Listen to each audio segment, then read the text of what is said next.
What's up, vapors? Thanks for checking out Spin Fuel's Daily Vape TV. My name is Nick. Thanks for joining me once again for another vlog. So sit back, grab your vape, grab a snack, grab a beer, whatever you want. And we're going to go over lots of different topics tonight. So much to talk about. Just got back about a week and a half now from VaporCon East. So we're going to go over that a little bit later. We're going to do a little live review of this thing here, the Nosferatu by Monster Mods, as well as Jellyfish from As You're Vaping. Lots of other stuff to talk about too. So actually, I'm going to go ahead and crack myself a beer. Love that sound.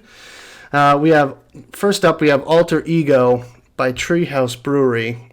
My beer fairy, Dylan, is always coming into my shop and dropping off his latest and greatest of what's going on up at Treehouse. So yeah, cheers, Dylan. Thank you very much. Let's have our first taste test here.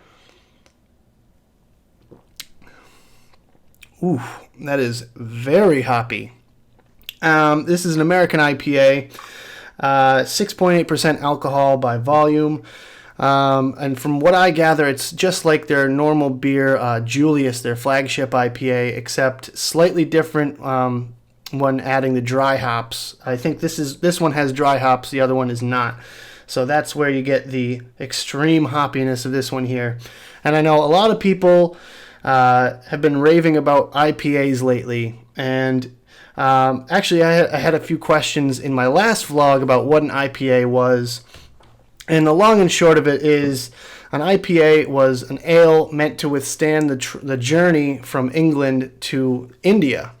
Hence IPA, India Pale Ale. That's what it stands for. I just thought that was kind of an interesting thing. So basically, it's a fortified beer. It's meant for, lasting a long time without going bad. So that's why you get a lot of the real super high hops, a little bit higher alcohol content. But I mean, they're all the rave lately. Like, everyone loves these IPAs, and I'm a big fan myself.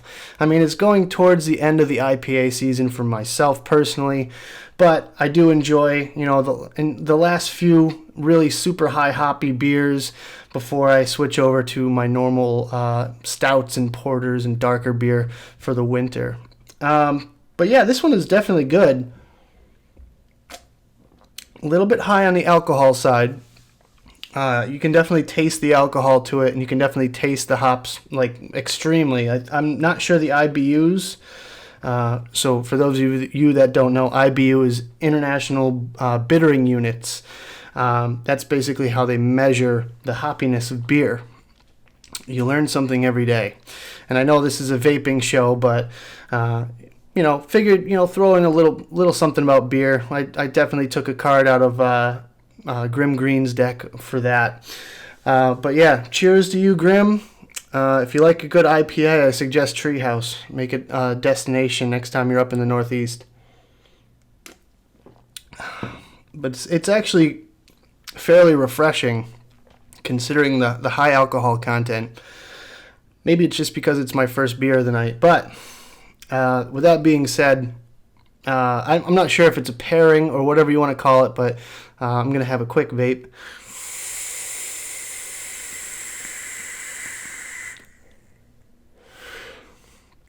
And this is actually something I can announce in this video. This is a new company that's just coming out. They're still unreleased, but I've been beta testing for them for the past couple weeks.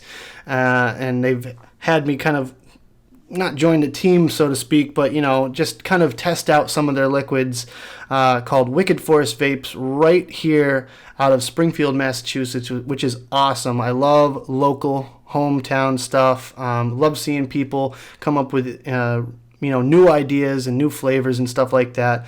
And you can really see the ingenuity behind the juice that they make. It's all very, very high in VG content. I'm thinking right around the 80 plus side of things. The one I'm vaping right now is their honeydew melon and marshmallow, or honeydew and cream. It's really, really tasty. But they also have a few other flavors that will definitely stir something up in the market, I can tell you that much. Not sure what they want me to say or if anything at all, but just a little teaser for you. You'll definitely see my review when they actually release their line. So yeah, that's what I'm vaping in there. I mean, as far as a pairing is concerned, I don't know if it goes too well with an IPA. I would probably vape something like Javelin or something like that, really citrusy to kind of cut down on the bite to this one, as you saw in my latest Mod Fuel review. But I gotta say, this is rather enjoyable in its own merit. Oh, see, I lock it when I put it down too.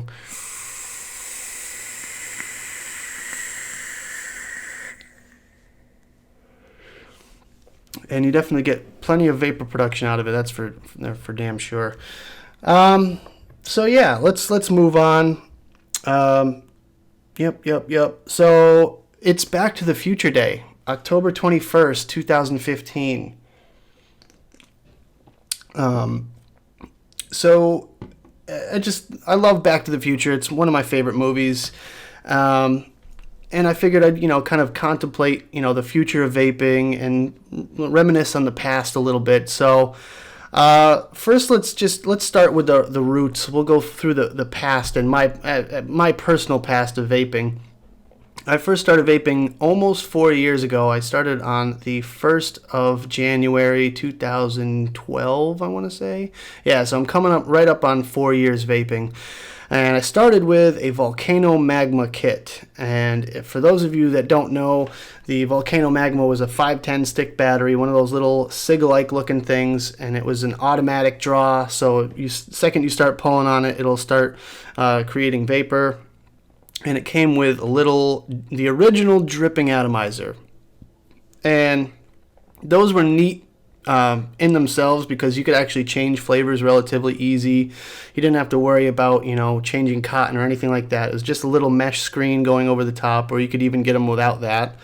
And you would put like 5 or 6 drops in, but if you dripped any more than that, it would flood all over the place and you get, a sticky mess all over your hands. So that was, the dripper's plight back in the day. It was literally 6 drops or a royal mess. And I just look back on those times when I was doing that and just remembering what it was like to be the original dripper. The time before tanks, before marketed tanks really even existed. So that's where I first started. Within about 3 months, I was looking for something with more power and, something that could hold more juice. And I discovered the Ego C, the cone. And those, I never ended up picking one up. I bought the Ego batteries, but I stuck with the cartomizers and dripping atomizers to start with because I just could not be bothered putting together those stupid cones. And I'm sure some of you out there have vaped them, and I'm sure you know the plight that was the Ego C cone atomizers. Those things look like a crazy, difficult setup for me. So I ended up going with like standard cartos and my original dripping atomizers on the Ego style battery. Soon after that came the dual coil tanks. I love the dual coil tanks.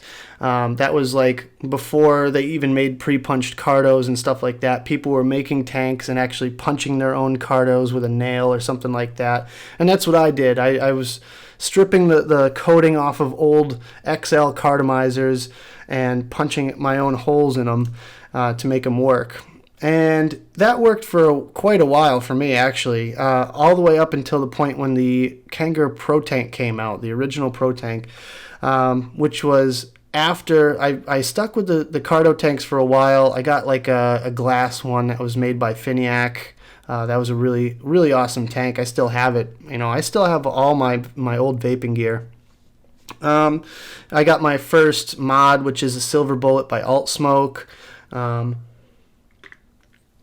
That was almost like, in my opinion, that was almost the godfather of mech mods for the most part. I mean, slightly different, technology, but same end results.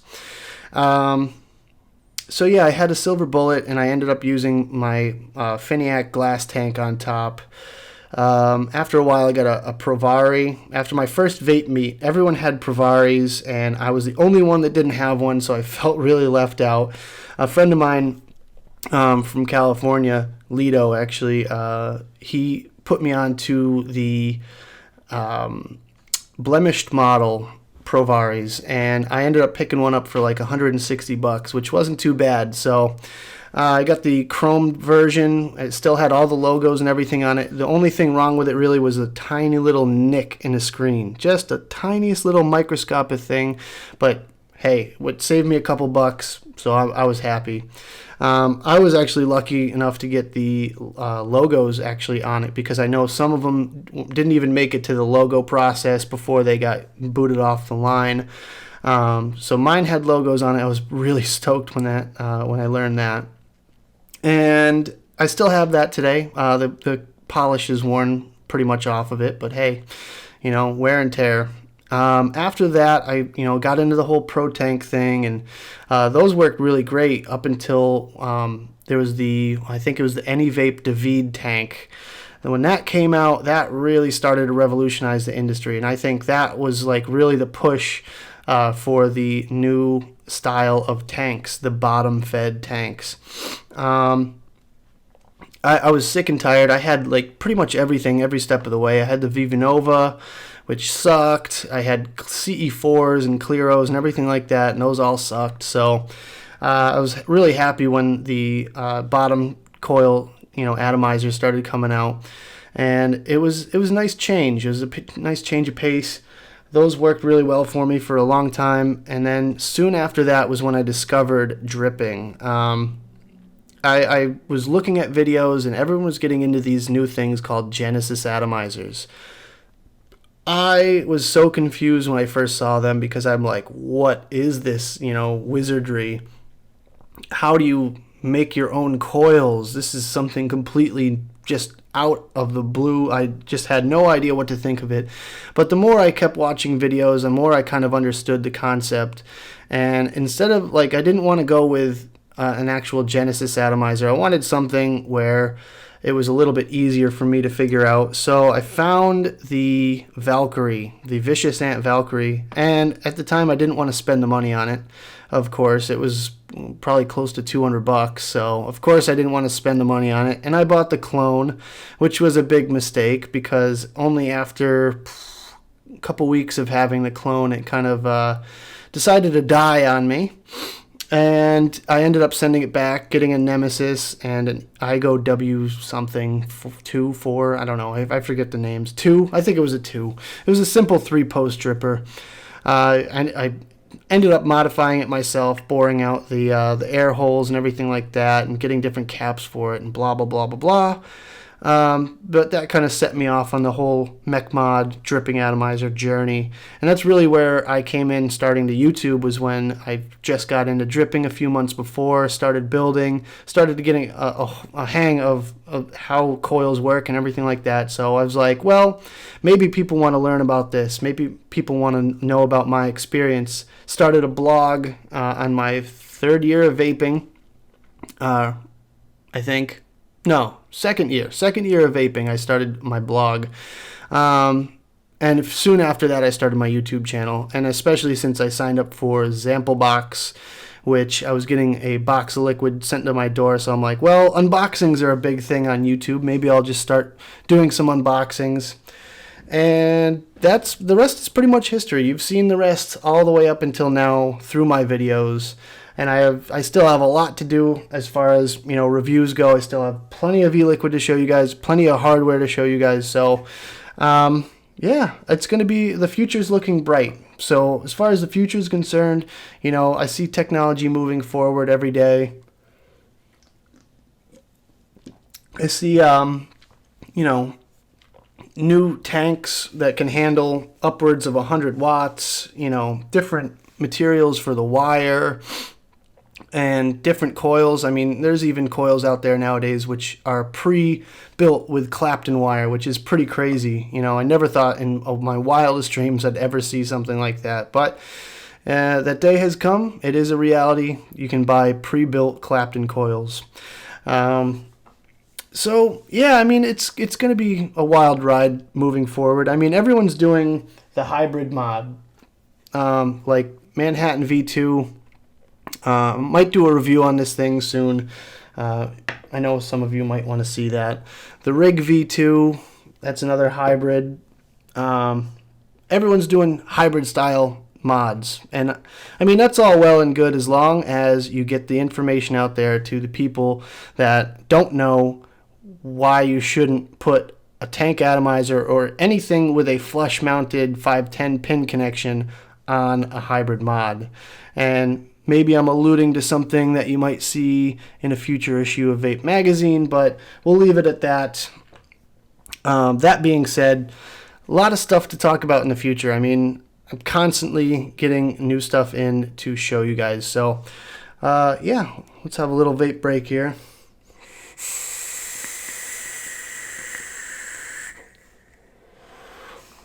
And on top of here, I'm using my Kennedy 22mm, which honestly is just one of the best atomizers on the market. I'll tell you that, hands down. I still have to review this thing, so that is coming soon, of course, as always. But I still like my 24 more. I will say this. I like my 24 more, but the 22 definitely has its place, especially using like this nice setup here, so it's nice and sleek and just looks absolutely gorgeous. And I love the fact that I can get Half Moon Mod tips. Big shout out to JR Murphy for those. Those look absolutely gorgeous on top too.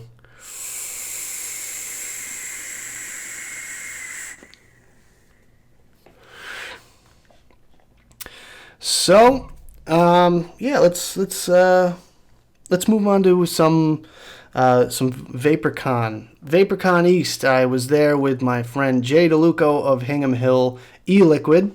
Shout out to him as well. I will be doing a review on his stuff soon. Gobstomper. It's amazing, I'll tell you that right now. I went to pretty much a 30 mil while I was at VaporCon. So I did write an article for Vape Magazine on VaporCon, so I won't go into that too much, but I will tell my personal story about my experience there. We drove down. We decided to drive. It's 10 hours from my house in Massachusetts. So, I mean, that's with traffic, so it wasn't too bad. I mean, only 2 spots were really rough. We ended up stopping about like right halfway. Perfect halfway point is like smack dab in the middle of Jersey. Jay was navigating, I was driving. He wanted a sports bar. He wanted somewhere place where he can grab a beer and a burger. So I had him on Google, Googling, where we can eat. And it's pretty tough to do it, 65, 70 miles an hour. But he found a spot that was really interesting, to say the least. It was like a sports bar with an identity crisis. You walk in, and it looks like it used to be something completely different, like some sort of either like warehouse club or library or just something way different than your normal, eatery. It did have a really big bar, but they sat us in the normal seating area, which kind of was decorated to look like, something that like old people would go and have Sunday brunch or a buffet or something. Like, it was just really weird. Like, the decorations were way off for a normal sports bar. So we sat down, ordered a beer. They had a soup of the day, which was actually split pea soup, and it came free with your meal. So we just said, all right, sure, split pea, that sounds interesting. Let's give it a go. So we got the soup, which was good. It was all right. It was a bit lumpy, and it didn't have any, ham or bacon or anything in it, which kind of meh, a little bland. But food was good, so I give, the food was top notch. I think the food was right where we liked it to be. We wanted a beer and a burger. We got a beer and a burger. There you go. Done.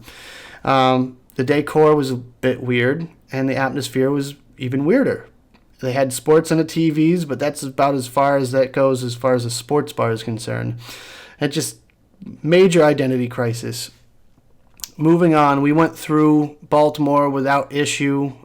We actually took the tunnel, which is like goes underneath Baltimore, which is kind of cool. Then we got to DC, and it was pretty much right at rush hour, and we were stuck for probably about 45 minutes, which I have some interesting footage of, and I'm sure you'll see at some point. So we got stuck for a while there. We got bored, so we just rolled the windows down and started vaping.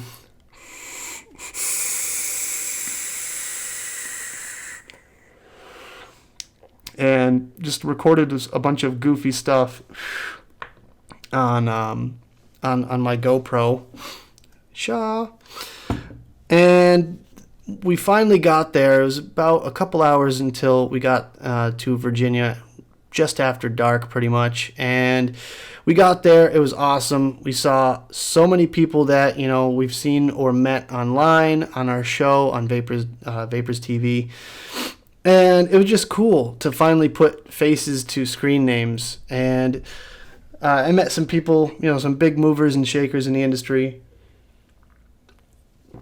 Ahmed was there from Plumes of Hazard. Always love seeing that guy. He's a goofball. He always cracks me up. So yeah, after that, we hung out on the little outside patio thing and drank some beers.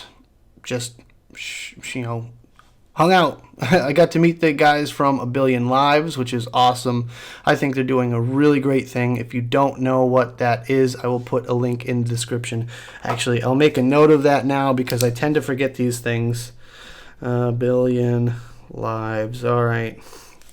So I'll put a link in the description for more information on that. But the basic rundown is they're doing a documentary on the injustice in the vaping industry and how big government and big business and big pharma are trying to suppress what we're doing as an industry to benefit themselves. And I think that is something that everyone needs to hear. So cheers and bravo, Billion Lives people. You're doing a great thing. Hopefully it gets accepted to Sundance. That's what I'm really banking on. So, yeah, I talked with them until probably 2:30 in the morning. We decided we were going to meet up for an interview the next day for lunch right before the convention started. Fast forward to that, we had a nice sit-down lunch at Kitchen 64, which is right across the street from the venue in the Clarion in Richmond, Virginia, which super nice people to them. Like, shout out to them. They were excellent to us vapors, catered to our every needs. They even set aside the outdoor patio section for us specifically, which was really awesome. We could actually vape in there, which is cool. The food was great too, you know, absolutely awesome. So we sat down, had lunch, just kind of talked about what we were up to, what they were up to, and I got a good solid interview with them. And it was right as we finished up, it was right when the convention was starting, so we ran back to the convention center, or the hotel, I should say. It wasn't quite the convention center, it was just the upstairs conference center of a hotel. But we ran up there, and the doors were just opening, so we got in, we got our little tags, our passes, and we went in. I did a lap. You know, I normally, whenever I go to a convention, I always just do a quick lap. So I took my camera, walked around real quick, and did my once over. And faster than I would have ever expected, I had already seen everything that there was to see. I mean, I knew it was going to be small, and I knew there weren't going to be that many vendors, but I didn't expect there to be like 30 different vendors and that's it. Which was almost a good thing in a way, because it's more of a vapor-focused convention rather than a product-focused convention. And you don't see that often enough, you know, people sitting next to people that they didn't know, talking to them about what they're vaping on and, you know, everything like that. And, you know, especially meeting the people that, you know, watch these shows or host these shows on Vape TV or any other, you know, live streaming vaping shows like that. It was just really, really cool. And it was really nice to meet these people, and I cannot wait until the next one. So I basically spent the entirety of my time there just hanging out with people and talking to people. And that was probably the best thing. And everyone really said the same thing. They said, we don't want this convention to change. We want it to stay exactly like this. We don't care if 30 people show up or 3,000 people show up. As long as the right people show up, we're going to be happy. And the hotel was like more than accommodating. They, they allowed us to basically run the place when we were there. They even had free breakfast and a all-you-can-eat taco bar at night, which was pretty cool. So yeah, the first night, first full night or whatever, after the first full day, we hung out. We played Cards Against Humanity. We met some of our not roommates, but our neighbors next to us. Got to hang out with them for a bit. Actually, I want to do them a shout out as well. E-Smoke Boys from northeastern PA. So if you're in the area, make sure you stop by their shop and say hello. Tell them Daily Vape TV sent you. So yeah, I mean, hung out with those guys for a while. Real cool guys, awesome guys. And then I ended up hanging out with Jeannie K and Ed Green and Anthony from Juicy Vapor and just a bunch of other people playing Cards Against Humanity until like 3 in the morning, which was a little bit rough getting up the next day. But hey, it's VaporCon. What do you expect? So slept in the next day, woke up, just kind of did the same thing. Did my little lap around and talked to people, took pictures, shot video. I mean, I posted a quick couple videos, as you can see in the timeline. Oh yeah, I forgot we stopped at Good Karma. You probably watched the video anyways. But yeah, Good Karma, awesome people too. Good meeting Dan again. I saw him when he came up. I think he came up to my shop at one point. I can't remember when. I knew I met him before, but I just don't know when. Anyways, so after the second day, we decided to take it a little bit easier. We still had a couple drinks, hung out for a while after the costume contest, and there was a scavenger hunt and everything too. Took it a little bit easier. Went to bed, woke up the next day, packed up and left. Really didn't run into any trouble on the way home except for me getting lost in New York City. That was my own fault. My GPS was slow or something. I don't know. I'll always blame the GPS. Never my fault.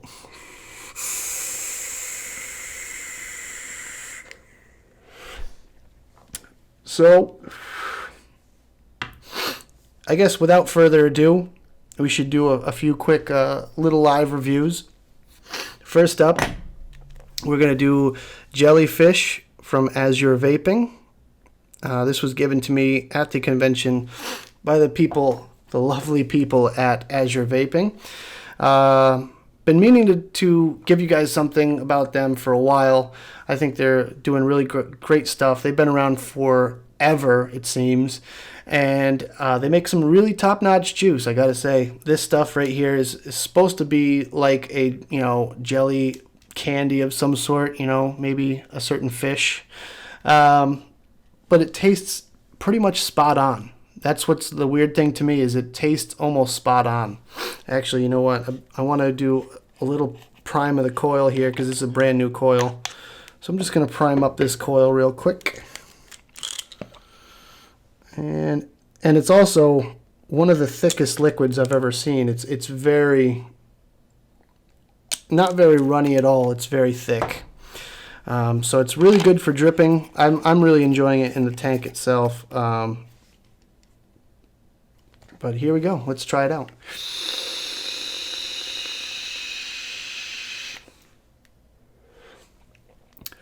And like I said, just spot on Swedish Fish.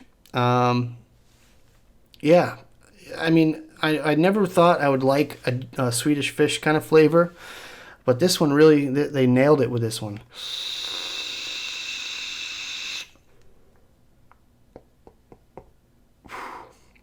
Yep. Really not much I can say else about that. I mean, it's a little sweet, it's a little sour. It definitely has that candy taste to it, and it just really tastes like you have a handful of fish and putting them in your mouth. There you go. I mean, what more can I say? For the flavor, I'm going to give this one a 4.5. It's pretty damn close to perfect. For the vapor production, I'm going to give it a 5. Really no complaints. It's definitely up there in VG content. It's max VG, says it right here on the bottle. And for the throat hit, let's give it one more puff here.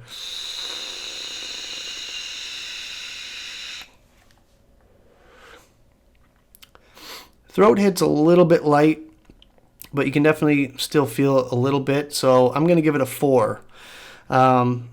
Pretty accurate to a 3 milligram, what I would normally expect.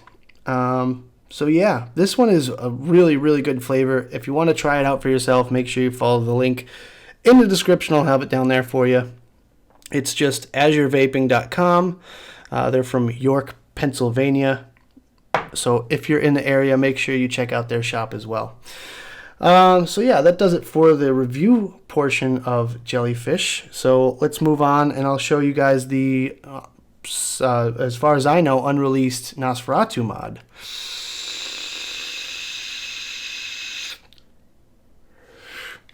So I do want to give you a little bit more of a close-up on this thing. So I do have my camera all set up to record said close-up. So what you're going to see now is my hands down here, if I have everything set up right, which I should.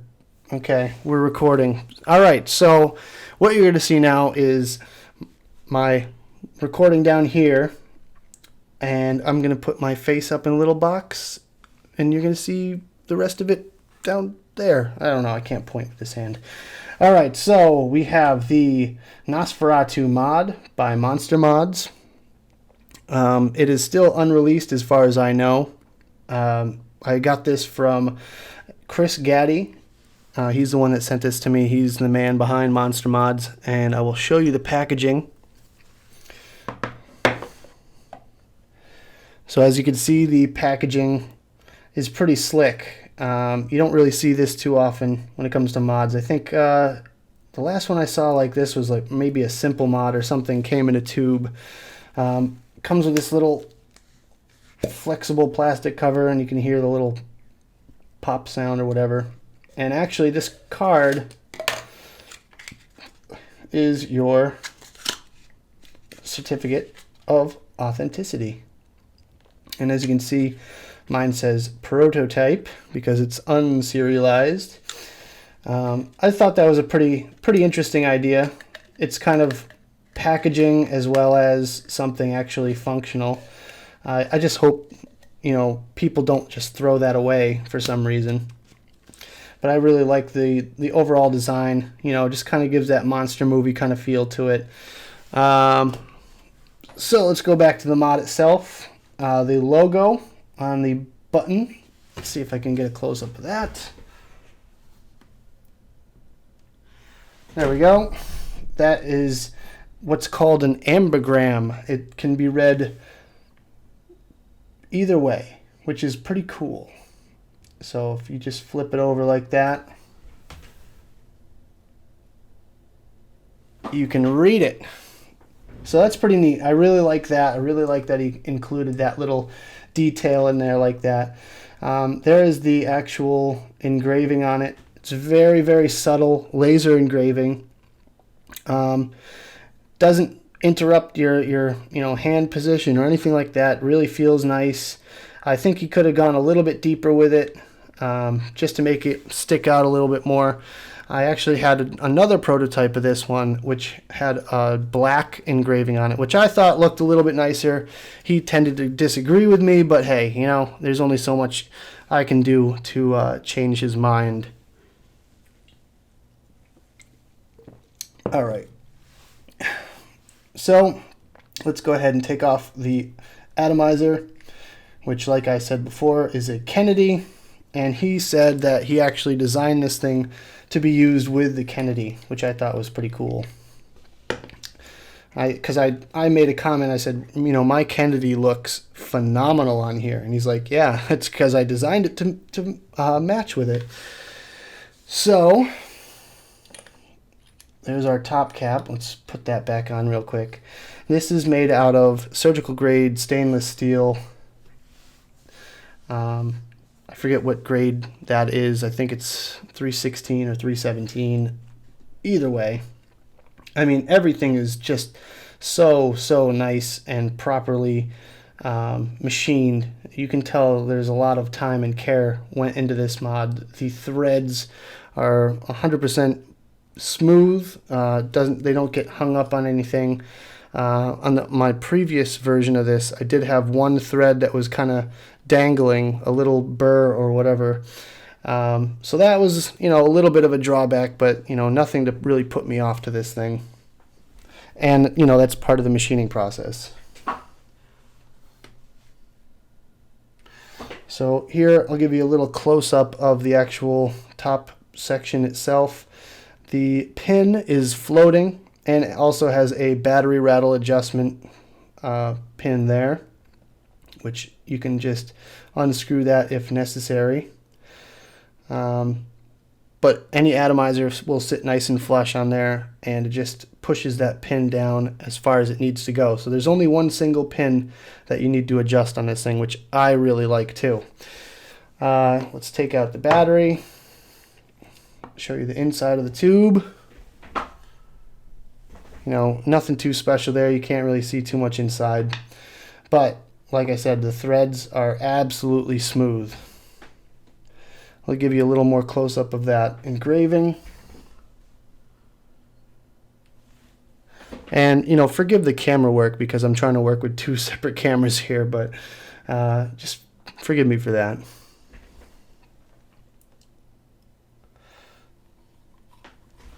And we'll take apart the switch. I'm not going to show you the actual innards of the switch because this mod is not released, so I don't want to give away any of his trade secrets. But again, just super smooth threads all the way through this thing. You have your slight adjustments here for your switch, so you can kind of adjust the tension of the throw a little bit. These aren't really meant to be messed with. I did notice that I had to tighten mine up in my first iteration of this device. I did have to tighten those screws up a little bit in order to make it work for me. But you shouldn't, on the final release, you shouldn't have to really mess with those. It's going to be just right. There's your Delrin insulator. Not sure if it's a peak insulator. I'm sure I'm going to have, you know, Chris commenting on this video or something like, oh, you got it wrong. Contacts, I believe, are silver plated. If not, then I think you should silver plate them.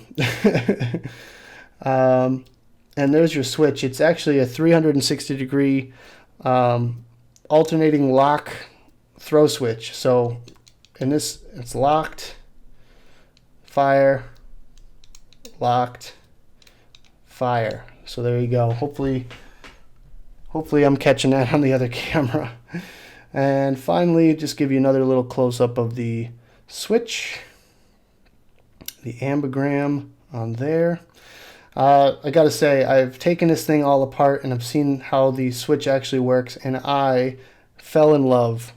Oh, and there you can see prototype. I feel special. And these will all be serialized, obviously. But let's go ahead and put it back together.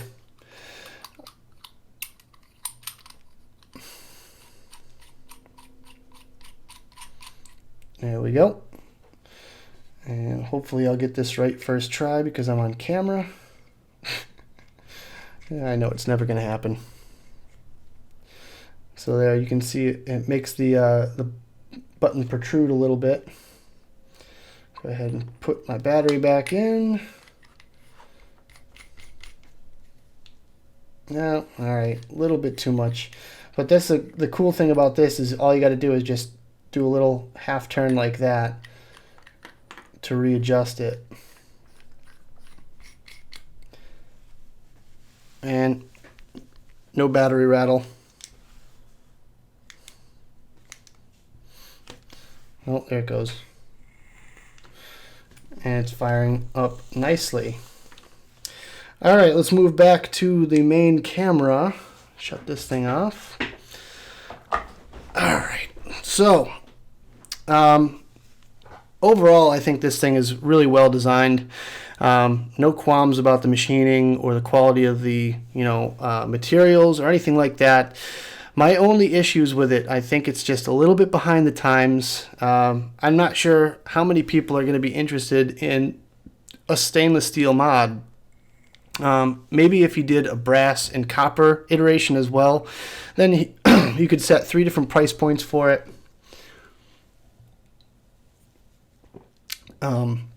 Depending on material, and you don't lose any quality or significant voltage drop. However, the threads are amazing. Like I said, I believe the contacts are silver plated, and if not, Chris, get on that. Go find a plating guy, because that's really the saving grace as far as voltage drop with this thing. That's the only way it's going to kind of mitigate the fact that the tube is made out of stainless steel. On this right now, I have a 0.12 ohm quad coil with 24 gauge anarchist wire, and it fires up pretty fast. I mean, I've been using this thing mostly on my Rig V2, and it fires up pretty good, but I noticed a little bit of lag with this thing. It doesn't quite fire up as instantaneously as it does on the Rig.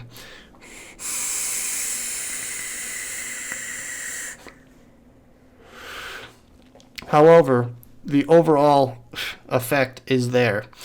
You get a little bit of wobble to it. I've noticed a little bit of wobble to it. Maybe that's my own fault, or maybe I'm not adjusting the pins right. And that's, my only other qualm with it is the fact that there's that level of adjustment to it. I mean, it's nothing compared to back in the day when you had to take apart your mod 6 different times and mess with the pins and all that stuff. But there's that single little thing that you have to adjust, which can be an issue for some people, especially in the market nowadays with all of the hybrid mods coming out. Like I mentioned, the hybrid mods. I don't know. Now I gotta fiddle with this thing. Alright, let's just put it back together. So, let's see. Alright.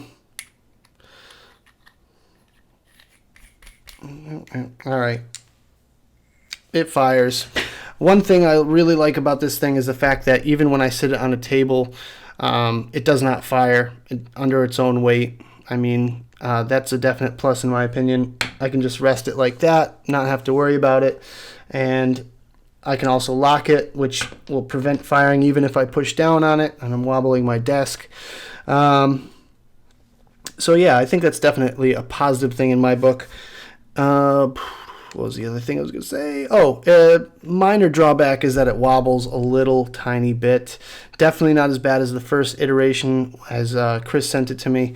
This one is a lot better with those screws adjusted properly. I think that did a number on this thing. So, yeah, not too bad of a device. I'm really looking forward to the full version of this thing so I can really give it a full review. If you guys want to see a more in-depth review, just let me know, and I will be sure to do that. As with anything that I mention on here, if you want to see something in greater detail or a full video on it, just let me know in the comments below.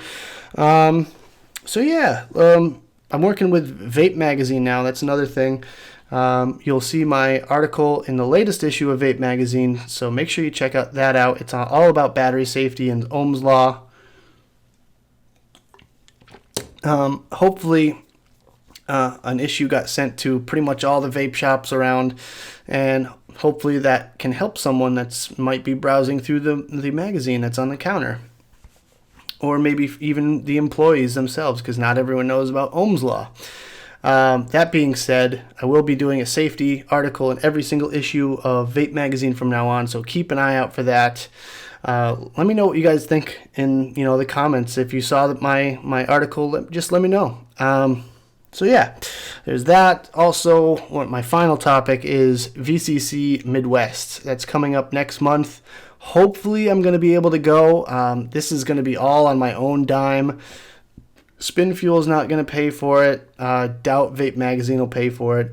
And the only other option is if my boss is willing to fit the bill for a plane ticket out there. Who knows? If anything, I might be able to swing it by myself if I purchase my own ticket. But, you know, just by you guys watching my videos, that helps me out because my channel is monetized. So you guys give me money every time you watch my videos. So thank you.